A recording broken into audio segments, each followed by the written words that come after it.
Madame Gazal, Madame Gazal, elle a dit que 50% qui croient que pour garder le français dans un Canada, il faut que la souveraineté pour protéger le français.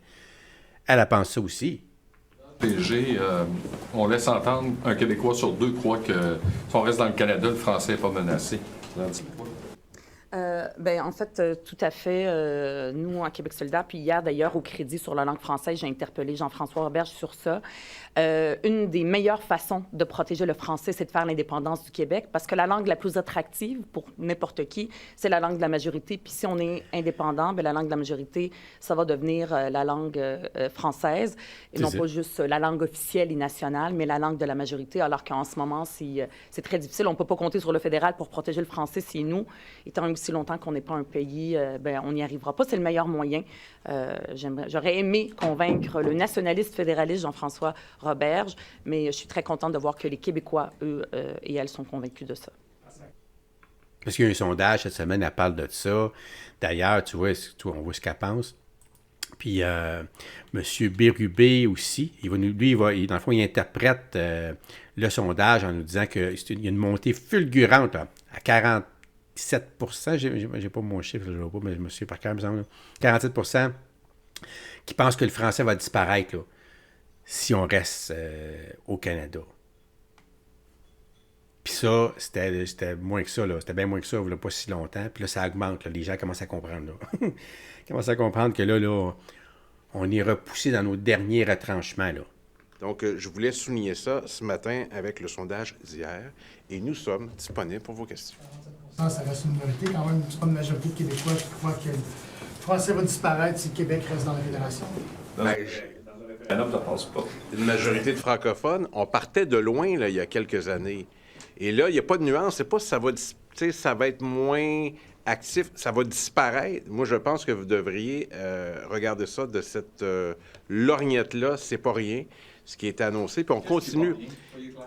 Bien, ce qui n'est pas rien, c'est qu'il y a un nombre important de francophones qui disent que si on reste dans le Canada, le français va carrément disparaître. Et ça continue de monter. Il se passe quelque chose présentement quant à l'avenir du français, une prise de conscience qui n'est pas terminée. Les chiffres augmentent de façon fulgurante. Je suis bien à même de vous en parler. J'ai le dossier de la langue depuis quelques années. Moi, je pense que cette réponse-là au sondage est la plus importante que j'ai vue hier. Non, je ne suis pas très le croire. C'est sûr. Mais bon, ça, c'est sûr qu'on va en reparler là. On va en parler dans les prochains mois, dans les prochaines années. Là, ça va être de plus en plus d'ailleurs. Là, parce que c'est un problème qu'on vit. C'est un problème qui est grandissant. Je pense qu'aujourd'hui, là, monsieur, écoute, Roberge, écoute, juste te montrer, là. Tu sais, quand on parle là, du Canada et du Québec, là. Tu sais, oh, mais lui, il nous donne de l'argent, regarde bien. Là, on va investir 600 millions pour la francisation. Là-dessus, il y a 387 millions juste pour franciser les travailleurs temporaires qui vont venir dire Hello, quelle heure est-il? OK? Ça va nous coûter. Puis ça, c'est pour essayer de limiter le déclin du français. Parce que ces gens-là viennent nous envahir, ils parlent anglais seulement. Puis là, ils ne parleront pas vraiment plus français, tu vas me dire. Là. Mais vu qu'on n'est pas capable d'empêcher qu'on se fasse envahir par des anglophones, puis on ne peut pas choisir. Il me semble qu'à la place de. Imagine-toi. Vu qu'on ne peut pas choisir, ben là, on nous envoie plein d'anglophones. Puis nous autres, on est en train de se faire envahir par les anglophones, puis on veut sauver le français. Fait que là, qu'est-ce qu'on fait? C'est pas notre juridiction, puis le fédéral, il en profite au bout pour nous envahir. Fait que là, nous autres, on dit, OK, on va sortir de l'argent pour franciser ces gens-là. Si on était demain matin à Québec, bien là, on garderait ce 600 millions-là pour dire hop. Non, là, on prend juste des gens qui parlent français. Tu viens pas de rester ici, tu parles pas français. Tu veux parler anglais, écoute, il y a des places, là. Si tu veux, on peut te recommander plein de places, là. Plein de places. En Alberta, par exemple, vas-y, va-t'en là, ils demandent du monde, let's go. Tu vas pouvoir être accueilli parfaitement dans ta langue, anglais, pas de trouble. Mais ici, au Québec, c'est français. Tu sais, c'est ça qui arriverait. Juste, imagine-tu de l'argent qu'on sauverait juste là. C'est un affaire, c'est rien, ça, là, c'est une pinotte, là. Mais ça représente des milliards, juste ça, là. C'est fou. Mais c'est une façon de réagir que le Québec a. On va s'endetter davantage pour sauver le français. Écoute, avec des travailleurs temporaires. On dit, oui, ils sont temporaires. Ouais, c'est parce qu'ils sont temporaires depuis 15 ans, là. 20 ans. Là.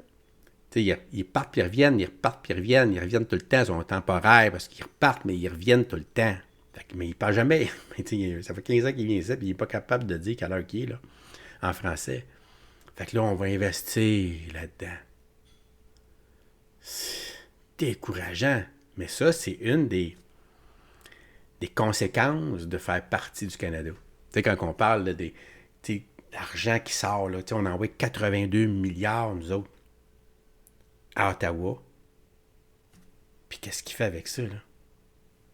Il fait des programmes qu'on veut pas. On est obligé, parce que dans le fond, là, tout cet argent-là sert à faire venir, à nous envahir, puis nous autres, on est obligé de prendre notre propre argent pour essayer de combattre ça. Hey, écoute, le feu est poigné des deux bouts, là. C'est clair.